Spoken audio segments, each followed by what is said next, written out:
Jesse Zagorski from San Diego, California. We're going to talk about leadership today. Jesse, how are you, sir? I'm doing fantastic, Dan. I actually, I was actually sitting here listening to the last guest you had. You had incredible energy. I love it. I'm manufacturing this, Jesse. This is great. Do you see my next appointment? It's right here behind me. That's my next appointment in about 10 minutes. Or about 20 minutes. I probably shouldn't do that in 10 minutes because that we'll still be. I'm supposed to still be here in 10 minutes. But I hope we're more entertaining than that, man. If it's 10 minutes from now, you're. Jesse is in San Diego, and he leads an organization within a real estate company of almost 2,000 agents. And how many agents are in your group now? About 1,720. I think 1,725 is what I just checked this morning. All right, so he has around 1,700 plus agents that he leads.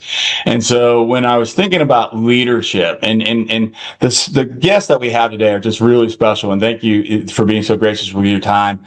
Each one of you, Matt and Brad and Linnea and Jesse. And so for those, when I was thinking about leadership, I'm like, any one of these guests could have done any one of these sections, right? But I'm like, how do you, with Brad, he works more than 30 hours a week. For real? I'm like, all right, tell me how you do that. Like, by the way, I'm having these guys come on here, not for you. I'm having them, I invite them in here for myself, right? This is a private conversation that you guys are eavesdropping on, right? And so I'm thinking, like, okay, leadership, like who do I know who leads a large organization? And Jesse's one of my friends that is that person, right? So he has 1,700 plus people, right, that he's leading, right? And so my definition of leadership is to be able to teach somebody how to think so that they can get what they want. All right. And so that's the context of at least to teach the cell definition of leadership. So Jesse, tell me a little bit before we jump into this, tell me a little bit about leadership and what does leadership to you mean? Absolutely. So let's start with just to clarify the Your context. volume's a little bit down, Jesse. Sorry. I don't know if. There we go. I'll make sure our audio is set. How's that? Is that better? Yeah, a little bit better. Thanks. All right, I'll just talk loudly into this microphone. That'll help. So to set the context, when you say, right, I lead 1,700 agents, as the organizations get larger and larger, I'm not directly leading 1,700 people. It's about creating influence and training leadership skills into leaders who develop leaders as your reach starts to spill, right? Most people on this call, I doubt you're running organizations that large. Maybe some of them are, but you're going to start with a handful of people, which grows and scales. For me, my definition of leadership is very similar to yours, actually, Dan, right? But when we talk about what is an effective leader, it's not about the number of people that you lead. It's about the number of leaders you create and the impact that they are able to make on the world. That's always how I've looked at leadership. Yeah, Jesse, you just described, so the largest I've in my life, I've led two different times in my life in two different businesses around 150 or so people. And in both those times, I didn't learn what I know today. I learned it through those experiences, which you can't effectively lead 150 or 1,700 people one-on-one. Can't be done. Right. All right. And because I care for people, I try to lead 150 people and I was ineffective. Or not as effective as I could have been, rather. Let me not say I was ineffective. I had an opportunity to be more effective.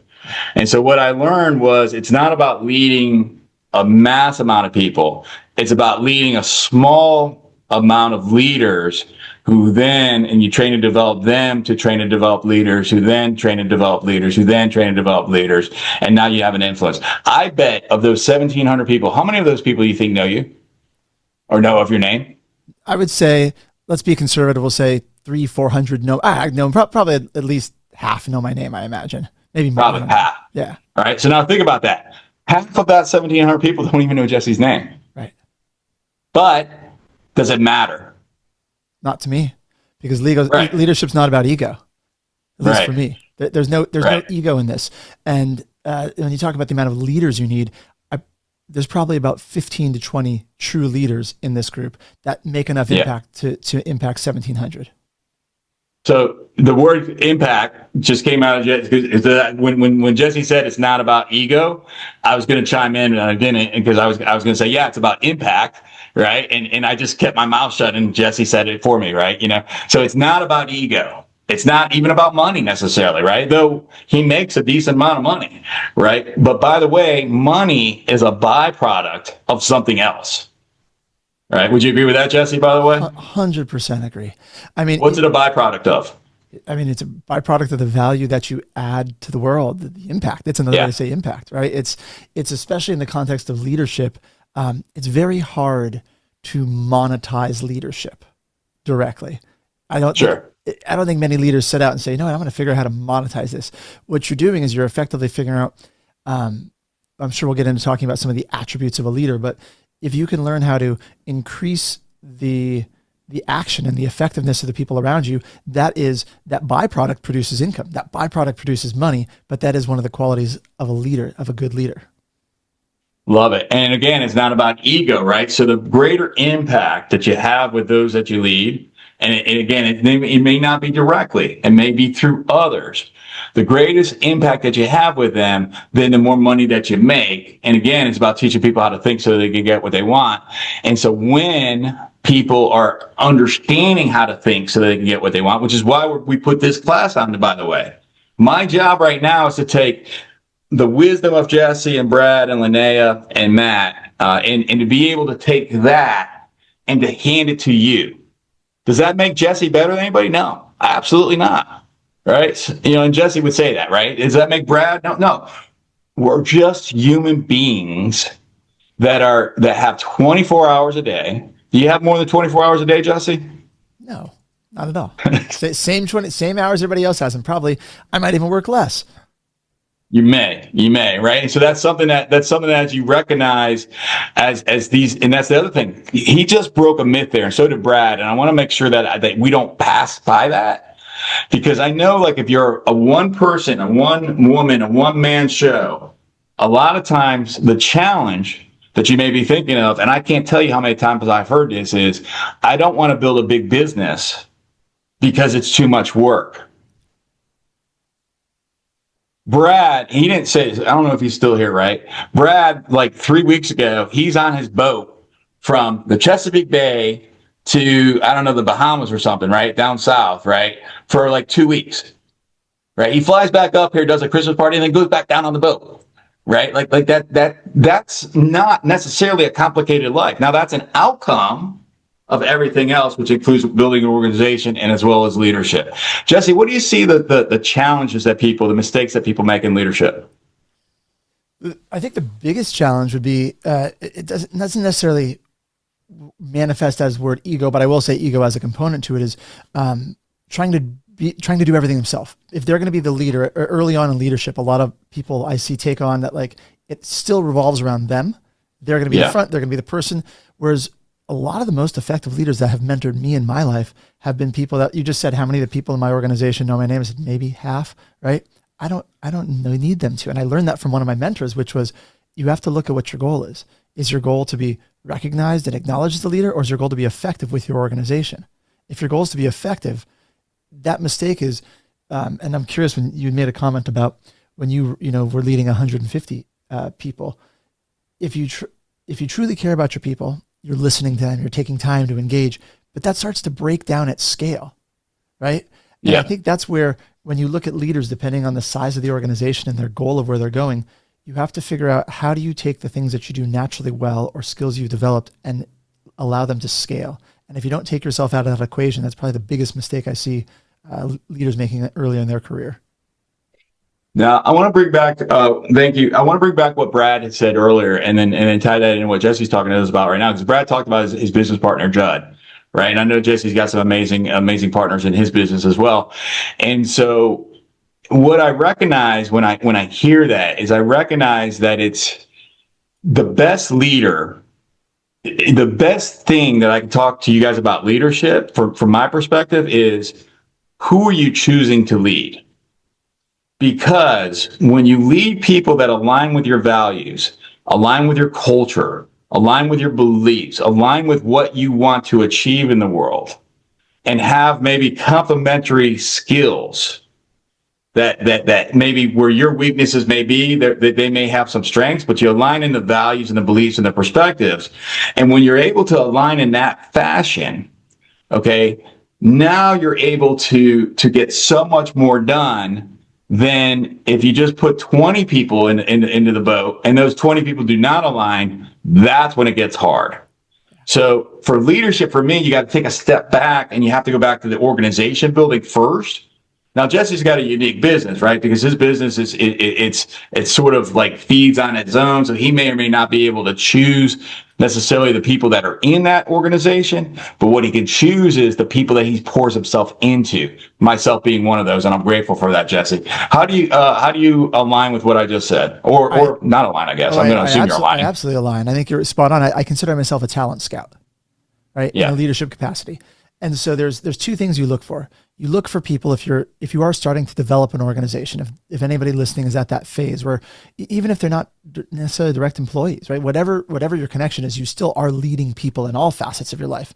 You'll see emerging leaders that you can pour into because they're the folks that start to show up and do things without you asking. You notice they start taking on more responsibility. That's one group.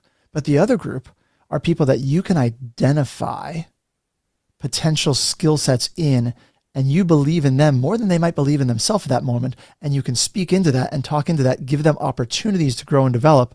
And you can help develop leaders, right? So you can either acquire leaders, right? But you could help develop them. That's where I spend most of my time is in developing additional leaders. What traits do you see in a potential talented person? Like if it's somebody you're going to say, and it may be conscious, it may just sort of be organic, it may just be like, it just sort of happens. And then suddenly you're finding that you're in a relationship with somebody, or maybe more intentional. But what are the commonalities that you see in the people that sort of rise up within your organization? Yeah. They're almost always really independent, right? They're self-starters. They take initiative. And that's something that I always have my radar out looking for people that are doing things. Sometimes they're doing things that are incredible. Sometimes they're doing things that need a little bit of guidance, right? To plug them into a system, but people who are independent, right? The second quality is people who are problem solvers, right? And not problem solvers in the way that they know how to ask you and you'll solve their problem.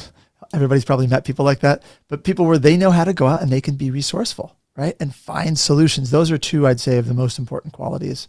I'm going to give an acronym for everybody here. And if you're not driving, write this down, please. The acronym is, and this is the acronym in the book. And when you join the ambassador program that I talked to you about, the 5-week training, we're going to go deep into this. But the acronym I have for you is called SCARLET. SCARLET. SCARLET. And so SCARLET stands for S is for self-starter. C is for competitive. A is for assertive. R is for relationship based. L and then the little E is for learning. They like to learn. T is for team player. All right. So self-starter, competitive, assertive, relationship based, team player.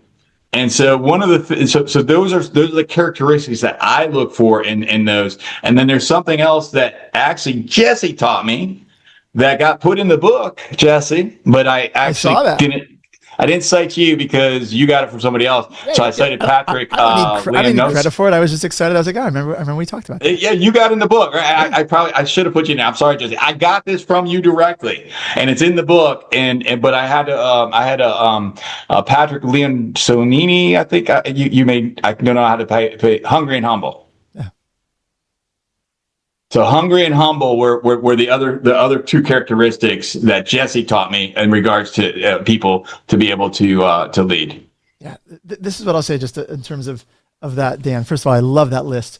When you say, you could have put, gave me credit in the book, I don't need credit, nor in all the things I've learned in my life and my career do I know where half of them come from, because they came from people who came from people. Yeah. What you're looking for, what everyone on this call should be looking for, is a guide or a mentor to help put all the pieces together. Right? it doesn't matter where the original idea came from. These ideas have been floating around for hundreds of years, I'm sure. Leadership development is not a new concept in 2020, 26, whatever year we're in.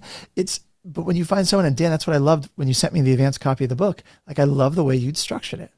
It's such a nice way. So, and yes, my thinking does happen to align. It's nice to read a book that reinforces things you already thought, even something I taught you, which is great. I love it.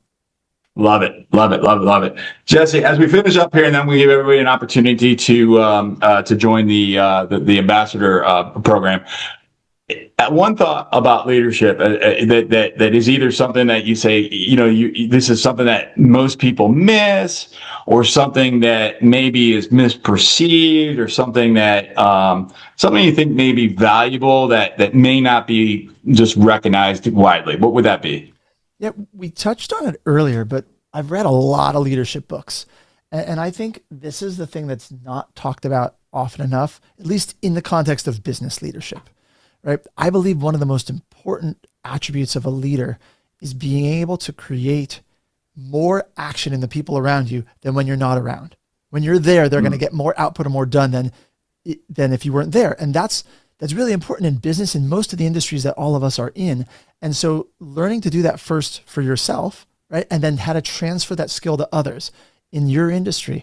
Are you using challenges? Is it motivation? Is it connecting on a personal level? Whatever those pieces are, and it's not just one, it might be a whole series, but that is probably one of the most important skills a leader could develop, is learning how to drive additional productivity. And sometimes it's not cracking. I mean, I'd say 90% of the time it's not about cracking a whip. It's nothing to do with that. It might actually be more connecting on a human level, aligning your goal and vision. And that's enough to get additional productivity because everybody in the boat's rowing in the same direction. Yeah, cracking the whip actually, it doesn't work. I mean, it can have a temporary effect, but it's not going to have a lasting effect in any case. I mean, it just doesn't. It's not leadership. No.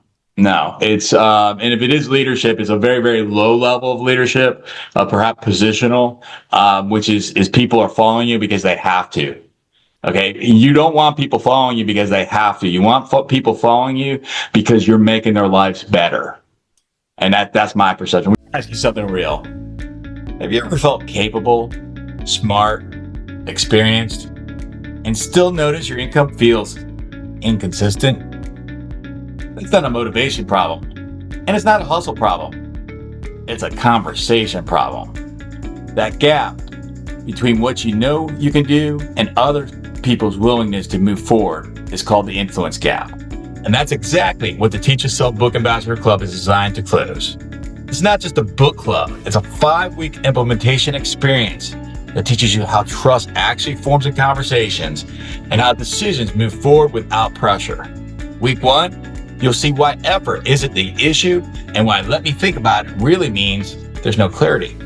Week 2, you'll learn out why confidence doesn't come from personality, it comes from certainty. And certainty comes from being understood. Week 3, you'll learn language that creates safety instead of resistance, so pressure disappears naturally.